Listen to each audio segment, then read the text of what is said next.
Alaska has over 100 abandoned towns. Let that sink in. Not 10, not 20. Over 100 places where people built schools, hospitals, saloons, entire lives, and then just walked away. So in this video, we're going inside 12 of the most haunting ones, and I'm going to show you exactly what went wrong. Because spoiler, it was almost never bad luck. It was bad promises. The gold rush sold people a dream, and what they got instead is now slowly rotting under the permafrost. Number 1, Kennecott. Picture this. It's 1900, and someone tells you there's a mountain in Alaska literally oozing copper ore. Like the rock face is stained green from how much copper is just sitting there. So people said, okay, fine, and they built a railroad through an actual glacier to get to it. That happened, and it paid off, to the tune of over $200 million in copper. That's $1 billion plus in today's money.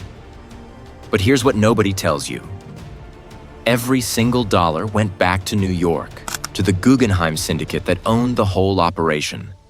The workers got wages, the town got a school and a saloon. And the moment the ore ran dry in 1938, the bosses locked the doors and left on the last train out. Number 2, McCarthy. So McCarthy was basically Kennecott's shadow. The place that existed specifically because the mining company was running Kennecott like a strict boarding school. No booze, no gambling, no fun. So 5 miles down the road, McCarthy opened up and said, "Hold my beer. Saloons, gambling dens, a brothel." It was the pressure valve for every miner who just spent a week underground. When Kennecott shut down in 1938, McCarthy should have died too. But a handful of people just refused to leave. And that stubbornness had a real price. For decades, the only way in was a sketchy footbridge or a bush plane. The road that exists now is so brutal that locals actually blew up the bridge in 1997 to keep outsiders out. Number 3, Chena. Chena was a real town. Post office, roadhouse, supply chains running goods out to the goldfields. People built actual lives there along the Tanana River because rivers meant you could move stuff, and moving stuff meant money. Solid logic. Wrong river. Here's the thing about the Tanana. It didn't slowly shift course over centuries like a normal river. It flooded, hard, repeatedly. And each time it did, it took a piece of Chena with it. The town relocated once already by the early 1900s, and the river just kept coming back like it had unfinished business. Number 4, Portlock. Okay, so this is where things get weird. Every town so far got abandoned because of money or water or a company cutting its losses. Portlock got abandoned because people started vanishing. This was a fishing village on the southern Kenai Peninsula, doing totally fine through the 1940s. Then people started finding mutilated bodies near the village. Bodies that looked like something with enormous strength had gotten to them. People walked into the woods and never came back. By 1950, the entire community packed up and moved to Nunwalek. Every single person. No argument, no holdouts. Number 5, Unga. Unga has been around since 1833. That means people were living there before Alaska was even American. Russian fur traders showed up first, then miners, then fishermen. And for 136 years, each new generation found a fresh reason to stay. But here's the catch. Every single one of those reasons eventually died. The fur trade? Gone. The gold mine that opened in 1886? Closed. The cod fishery? Collapsed. The salmon canneries? Came and went. By 1969, the last family packed up and left. No disaster, no government order. Just nothing left to do there. Number 6, St. Elmo. You've heard of St. Elmo, Colorado. Tourists drive RVs up to it. People Instagram it constantly. It's basically the Disneyland of ghost towns. Alaska has its own St. Elmo, and almost nobody knows it exists. Same story. Gold found, people rushed in, Post office opened, ore ran out, everyone left. But here's the catch. Alaska's version didn't just get abandoned, it got erased. The wilderness swallowed it so completely that finding the actual site requires serious research. No preserved buildings, no tourist parking lot, nothing.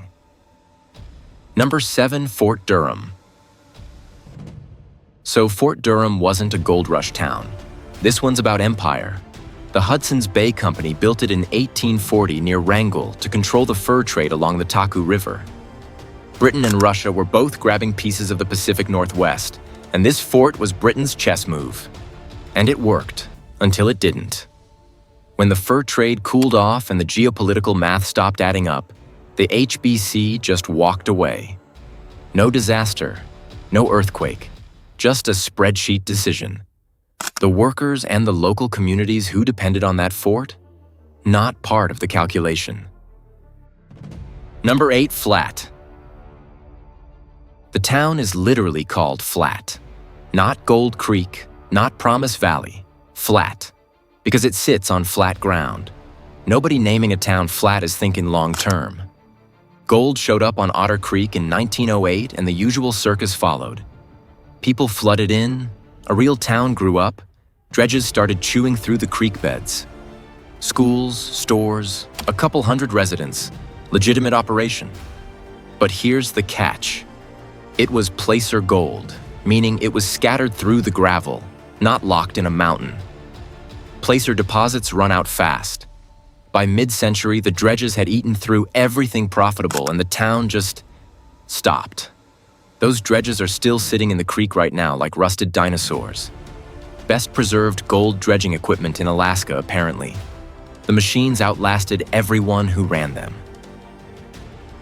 Number 9, Iditarod. You know the Iditarod dog sled race. 1,000 miles, Anchorage to Nome, absolutely brutal. But here's what nobody tells you. Iditarod is also a real ghost town, and the race is literally named after the place that got left behind. Gold hit in 1908 and the town exploded. 10,000 people in the middle of the Alaskan wilderness. Banks, newspapers, a federal courthouse. This wasn't a camp. It was a city. By the 1930s, it was completely gone. And the promoters who hyped it were running the same playbook as any pump and dump scheme. Get people to spend everything, then cash out. Number 10, Candle. So Candle.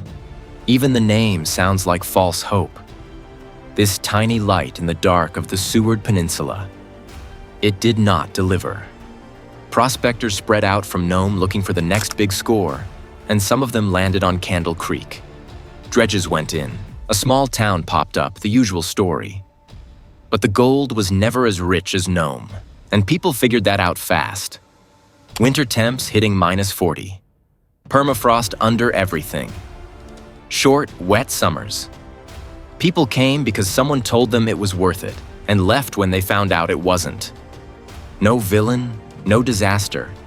Just people who believed the hype, moved to one of the harshest places on Earth, and lost everything they brought with them. The creek still runs. The permafrost is still there.